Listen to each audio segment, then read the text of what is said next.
worse than useless," said he, and Mother was dreadfully vexed about her flat iron. The gypsy woman was sorry for him. "I will tell you other remedies," she said, and she gave him seven more spells for undoing spells, but none of them were any good.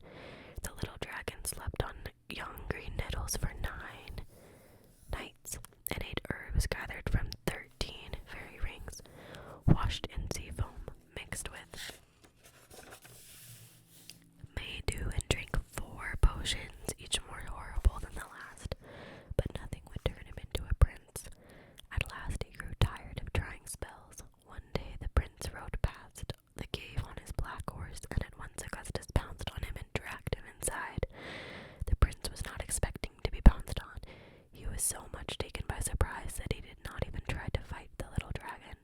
"Now I've got you, wicked creature," said Augustus. "You are not a prince at all. You're the son of the dragons that live in this cave. I am the real prince under a spell." "Absurd," said the prince as bravely as he could. "It isn't absurd," said Augustus indignantly. "Take off your armor and your clothes. I'm going down to my palace. You must stay here." The prince struggled hard, but Augustus was the stronger of the two. He tore away all of the beautiful shining armor and most of the clothes, and then he dressed himself for his arrival at the palace. It took him 3 hours to dress and don his armor. Everything was so small that he had to fasten himself together with pieces of string and many safety pins. The prince sulked in a corner, refusing to help. As soon as Augustus was dressed, he locked the door of the cave behind him, left the key in the lock, and marched down to the palace. The courtiers and servants were just setting out in search of their gallant prince who had not returned from hunting in the hills.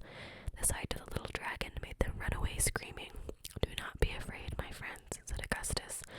"I am your unhappy master under a spell." So they came timidly up to him, and he was led into the palace. Meanwhile, the prince sat in the cave with colored icicles, wondering what would happen when Mr. and Mrs. Dragon came back from their ride through the air. At midnight he heard the beating of their great wings. "And pray, who are you?" said Mr. Dragon in surprise.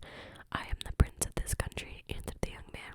"Your son dragged me into this cave and robbed me of my armor and my clothes, saying that he was the true prince. A gypsy woman had told him so.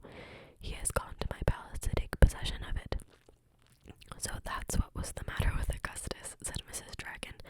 "I could see that the silly child had something on his mind, but I couldn't find out what was troubling him.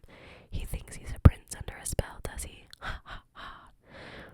"I should like to go home now," said the prince politely. "You can't," said Mrs. Dragon. "Not like that. It is beneath your dignity to go to your palace in the few rags Augustus has left you. I would make you some new clothes if I could," she added kindly, "but unluckily I am not very good at sewing. My claws always catch in the stuff." "You had better stay with us till Augustus returns," said Mr. Dragon. "He'll come home sooner or later. He's not cut out for a prince. He, he, he. Have some supper." So they lighted a fire and cooked a fine supper for the prince, and lent him Augustus's bed, which was a great deal too large for him, and he lived in the cave on the hill. As for Augustus, he sat on a tight, uncomfortable golden throne, dressed in glorious robes. All day long, tailors were running sharp pins into him as they tried on his new court clothes. At night he slept in the state bed, which was so much too small for him that he often rolled out of it with a terrible bump on the floor. And at mealtimes he never had enough to eat. When he cleared the gold and silver dishes, his courtiers whispered to one another, "What a greedy appetite his highness has." One day he was sitting by himself in the gardens of the palace, a lonely little dragon, lonely little dragon, lonely little dragon.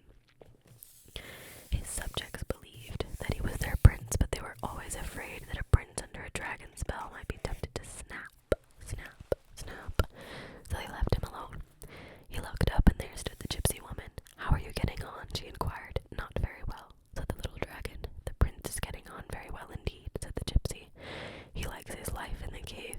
At night your mother and father take him out treasure hunting. He sits on your father's back, holding his scaly wings." They went to the mountains of the moon last night to gather moonstones, and you should see the emeralds he brought back from the shores of the sea that no man knows. "Oh," said the little dragon. "Then they come back and make a huge fire of dried ferns and pine cones and seawood, and your mother cooks the supper, plum porridge, great big platefuls." "Oh," said the little dragon. "Oh." "And when the dishes are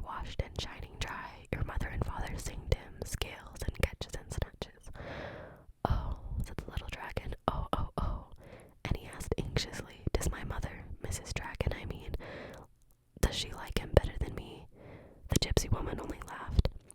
Late that night, Mr. and Mrs. Dragon heard a whimpering and sniffling outside the cave. They looked out and saw Augustus. In his claws he held clothes and a suit of armor for the prince. "Oh, mother, let me in," he cried. "I want to come home." "I don't believe that gypsy woman spoke the truth. I would rather be a dragon than a prince." "You are much better fitted to be a dragon than a prince, Augustus," said his mother severely. "Come in at once and don't let me hear any more nonsense." So Augustus came and sat down. The prince began to dress himself in his splendid clothes and glittering armor. He looked every inch a prince as he buckled on his sword. Then he drew it from the scabbard and bade Mr. Dragon kneel. "I wish to reward you for your services," he said. Mr. Dragon knelt as well as he could for his tail. The prince struck him lightly on the shoulder and said, "Rise, Sir Dragon." Then he said goodbye rather coldly to Augustus, climbed onto Sir Dragon's back, and was swiftly borne home to the palace. Lady Dragon went too, carrying the moonstones and emeralds. Augustus stayed at home and washed the dishes after he had eaten all that was left of the good supper. Then he crawled into his large bed, saying to himself, "It's better to be a dragon than a prince. There's no